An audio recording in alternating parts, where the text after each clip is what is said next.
আসল খবর কার কাছে বোঝা মুশকিল, কে কার থেকে কি কারণে টাকা নিচ্ছে বোঝা মুশকিল।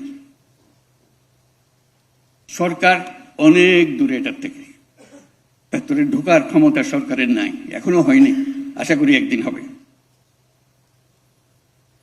এই হলো মানুষ যারা বিদেশ যেতে চাচ্ছে তাদের কপাল। জাপান গেলাম, শুনলাম তাদের বহু লোক দরকার। আমরা বলি যে আমরা লোক নিয়ে বসে আছি, কত লোক লাগবে বলো, আর কোন কোন দেশ থেকে তোমরা লোক, ইতিমধ্যে তারা লোক নেওয়া শুরু করেছে, সেটাই আপনাদেরকে জানানোর বিষয় আমার। ইন্দোনেশিয়া থেকে লোক নিচ্ছে, আরো কোন কোন দেশ থেকে লোক নিচ্ছে, নেপাল থেকে লোক নিচ্ছে। এবং নেপাল থেকে খুব সম্ভব তখন যখন জাপান ভিজিট করি গত বছর, ইতিমধ্যে তারা 7,000 লোক নিয়ে গেছে নেপাল থেকে। জিজ্ঞেস করলাম বাংলাদেশ থেকে কতজন, যেটা দেখো অতি নগণ্য পরিমাণ, 1000-2000। তার মধ্যে নেপাল থেকে চলে গেল 7,000, বাংলাদেশ থেকে যেতে পারলো না, এটা কোন ধরনের কথা হলো?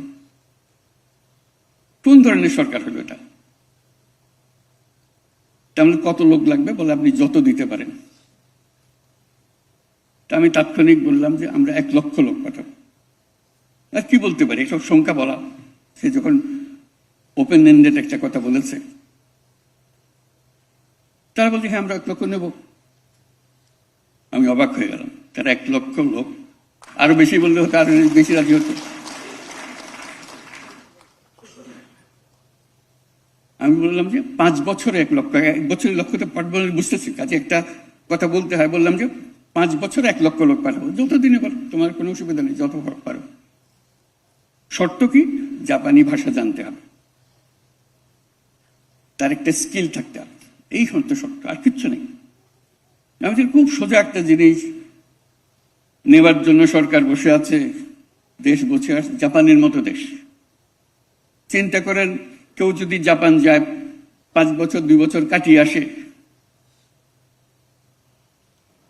তার ভাগ্য কিরকম খুলে যাবে। আর ফিরে আসবেই বা কেন?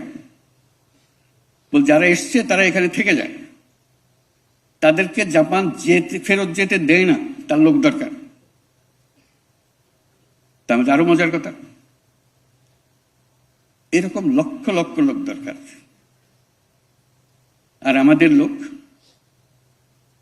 কাজকর্মহীন অবস্থায় আছে। কত বড় একটা সুযোগ আমাদের বোঝালো। জাপানের বহু শহরে বাস সার্ভিস, ট্যাক্সি সার্ভিস সব বন্ধ হয়ে গেছে। কারণ কি? ড্রাইভার নাই। বলছে যত ড্রাইভার পারো পাঠাও, আমাদের শহরগুলো চালু করতে হবে। আবার মাইলের পর মাইল গ্রামীণ এলাকা ফাঁকা পড়ে আছে। আগে কৃষি কাজ হতো, কৃষিতে খুব উন্নত দেশ সেটা, তারা they are very proud of their agriculture. জনশূন্যবিহীন, মানুষ নাই, জন নাই, বাড়িগুলো শূন্য পড়ে আছে, ট্রাক্টর ইকুইপমেন্টস সমস্ত পড়ে আছে। তো তোমরা লোক পাঠাও এগুলো যাতে আপনারা চালু করতে পারে।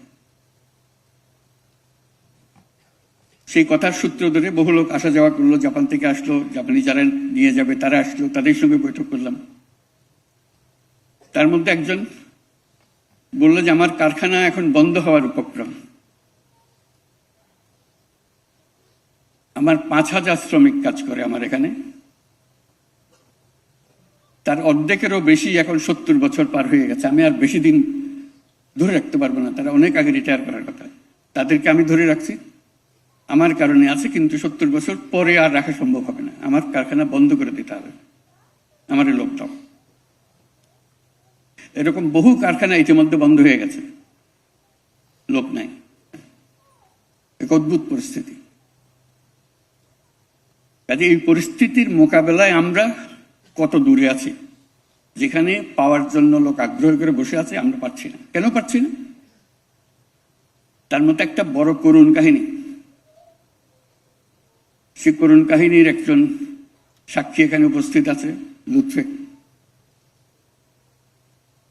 মিডল ইস্টে যাই, যে দেশে লোক পাঠাতে যাই, প্রথম কথা হলো, তোমাদের কাগজপত্র সব জাল, নকল, বেজাল, ভুয়া। বাংলাদেশ বিখ্যাত হয়ে গেছে সারা দুনিয়া জুড়ে শুধু ভুয়া কাগজের জন্য। আমাকে ইউএইর মিনিস্টার বলতে আমি নিজে সাক্ষী যে মহিলার সঙ্গে আমি আলাপ করলাম, সে বললো সে ডাক্তার। বেশভূষায় দেখলাম, কারণ তারা নিয়ে অনেক কথা উঠছে, বেশভূষায় দেখলাম কত গৃহকর্মী হতে পারে সে, ডাক্তার তো হবার কোনো কথা প্রশ্ন ওঠে না।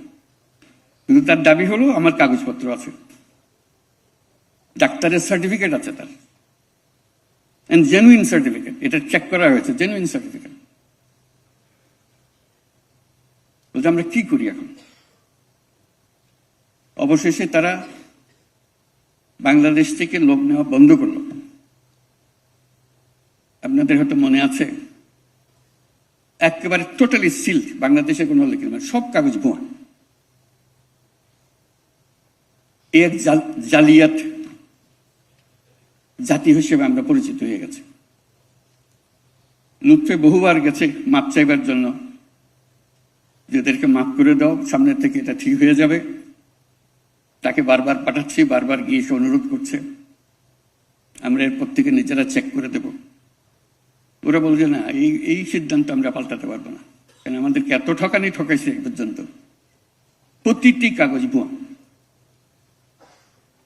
এইগুলো অবস্থা।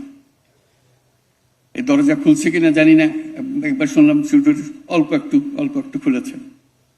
শুধু একটা দেশ না, একাধিক দেশের একই অভিযোগ।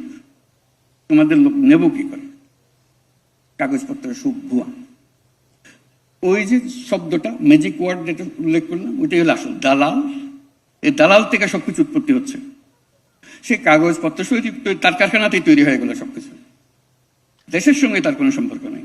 কি কাগজ লাগবে মানিয়ে দিচ্ছি, যাকে যে কথা বলে তার থেকে টাকা আদায় করে একবার তার প্লেট পৌঁছে দিলে সে টাকা সব পেয়ে যাচ্ছে।